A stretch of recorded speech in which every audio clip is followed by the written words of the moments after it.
여러분 안녕하십니까? 오늘도 참으로 좋은 날입니다. 하나님의 성령께서 여러분에게 복을 주시기 바랍니다.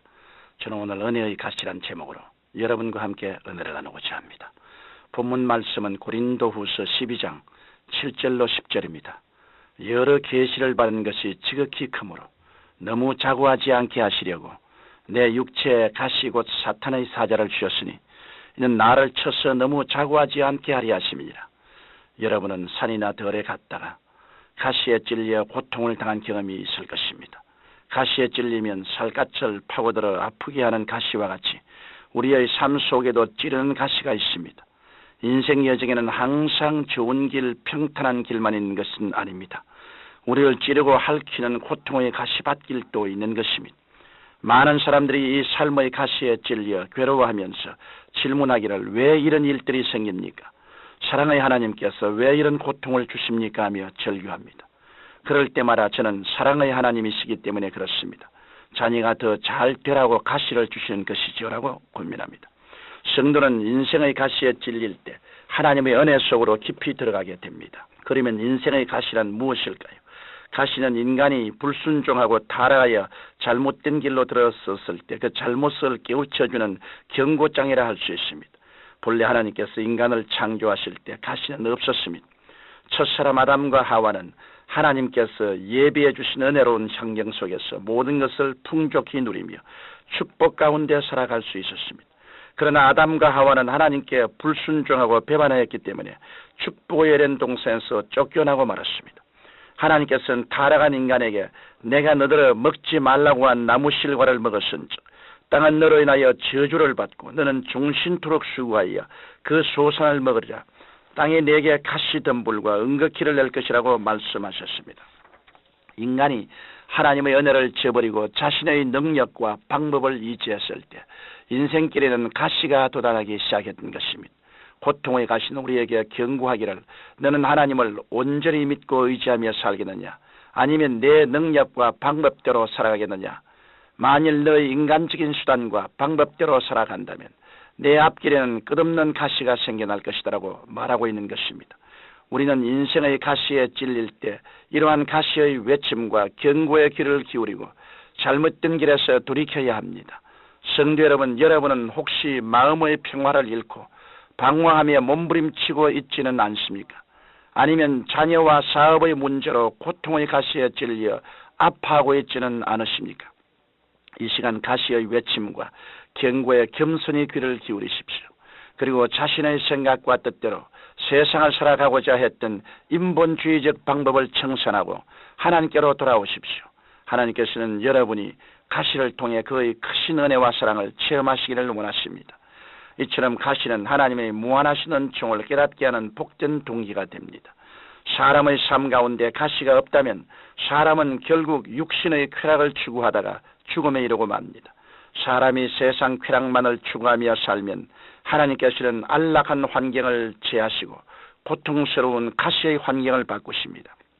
이러므로 성경 호세아 9장 6절에는 하나님을 저버리고 세상에 취하여 타락의 삶을 사는 인생들에게 저희의 온 보물은 찔레가 덮을 것이요 저희의 장막 안에는 가시 등굴이 퍼지라고 경고하고 있습니다.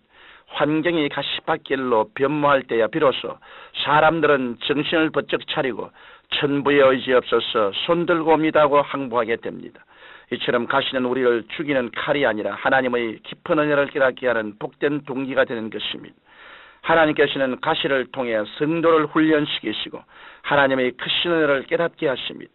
이것은 마치 독수리가 새끼들을 훈련시키는 것과 같습니다. 구약성경 신명기 32장 11절에는 이 장면이 잘 묘사되어 있습니다. 독수리가 새끼를 낳아 기를 때는 보통 새와 달리 깊은 산속에 들어가 바위 틈 사이에 집을 짓습니다. 그런데 독수리는 새끼를 위해 집을 지을 때 금불로 짓지 않고 가시가 있는 나뭇가지로 짓습니다. 그리고는 가시집 위에 약한 짐승을 잡은 후 그 가죽을 덮고 깃털을 뽑아 깔아놓습니다. 새끼 독수리들은 그곳이 가시 둥지인 줄 모르고 살아갑니다. 그러다가 어느 정도 세월이 흐르면 어미 독수리는 새끼들에게 나르는 연습을 시킵니다. 어미 독수리는 새끼로 하여금 가시 둥지를 딛고 자신의 날개에 올라타게 합니다. 그러나 창공에 대해 공포심을 갖고 있는 새끼들은 얼른 말을 듣지 않습니다. 그럴 때 어미 독수리는 둥지를 덮고 있는 가죽이나 새 깃털을 치워버립니다. 그러면 날카로운 가시가 새끼들을 찌르게 됩니다. 가시의 고통을 이기지 못한 새끼들은 그때서야 어미 등에 타게 됩니다. 이렇게 되면 어미 독수리는 새끼를 등에 업고 창공에 힘차게 올라가 나르는 연습을 시키는 것입니다. 이 독수리 양육 방법은 오늘날 그리스도인에게 큰 교훈을 줍니다. 성경은 성도들을 훈련시키시는 하나님에 대해 신명기 32장 11절에 기록하기를 마치 독수리가 그 보금자리를 어지럽게 하며 그 새끼 위에 너풀거리며 그 날개를 펴서 새끼를 바라며 그 날개 위에 그것을 엎는 것 같이 야훼께서 홀로 그들을 인도하셨고 함께한 다른 신이 없었더라고 말씀하고 있는 것입니다. 이 때문에 우리가 삶의 가시에 찔린다고 하여 결코 원망하거나 불평하지 말아야 합니다. 가시가 있는 곳에는 또한 은혜도 넘칩니다. 우리는 가시를 통해 하나님을 찾게 되고 믿음의 눈을 뜨게 됩니다. 또한 가시로 인해 우리의 불순종과 아집을 깨뜨리고 전폭적으로 하나님만 의지하게 되므로 영혼이 잘됨같이 범사가 잘되고 강건케 되는 축복의 길로 들어서게 되는 것입니다. 이러므로 우리는 가시로 인해 하나님께 온전히 나아갈 수 있게 됩니다. 가시가 없으면 인간은 교만하고 자고하게 되지만 아픔을 주는 가시를 통해 인간은 더욱 겸손케 되고 온전케 되어 하나님 앞에 올바로 나가게 되는 것입니다. 사도 바울의 가시가 그것을 잘 말해줍니다. 바울은 위대한 사도였습니다. 그는 유대의 율법에 능통했으며 헬라 철학에도 탁월한 지식을 갖고 계시던 스각이었습니다. 그는 예수 그리스도를 믿은 다음에도 하나님의 크신 은혜를 받아 사도로서의 능력을 발휘했고 신비한 체험도 많이 하였습니다. 이 때문에 바울에게는 스스로 교만해지고 우월감을 가질 위험성이 다분히 있었습니다. 이러므로 하나님께서는 그의 교만을 미리 막으시고 믿음을 온전케 하기 위해 육체의 가시를 주셨던 것입니다. 이에 대해 바울은 고린도후서 12장 7절로 9절에서 여러 계시를 받은 것이 지극히 크므로 너무 자고하지 않게 하시려고 내 육체의 가시 곧 사탄의 사자를 주었으니 이는 나를 쳐서 너무 자고하지 않게 하심이니라. 이것이 내게서 떠나기 위하여 내가 3번 주께 간구하였더니 내게 이르시기를 내 은혜가 내게 족하도다.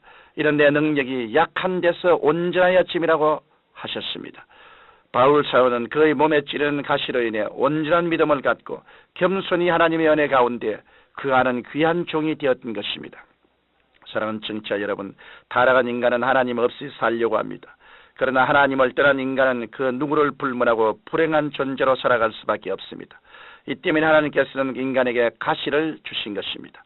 가시는 인간의 모든 교만과 오만을 지적하며 하나님 앞에서 항복하게 합니다. 이런 의미에서 기독교 신앙은 가시에 따른 은혜를 우리에게 요구하고 있습니다. 가시 없는 곳에 은혜가 없으며 인생의 의미도 없습니다. 여러분의 아픔의 가시를 통해 은혜의 창공을 날아가는 계기로 삼고 날마다 승리하게 되시기를 주님 이름으로 축원합니다. 하나님 아버지, 가시가 있을 때 은혜도 오고 회개도 오고 믿음도 온다는 것을 알게 하여 주옵소서. 예수님 이름으로 기도드립니다. 아멘. 여러분 안녕하십니까?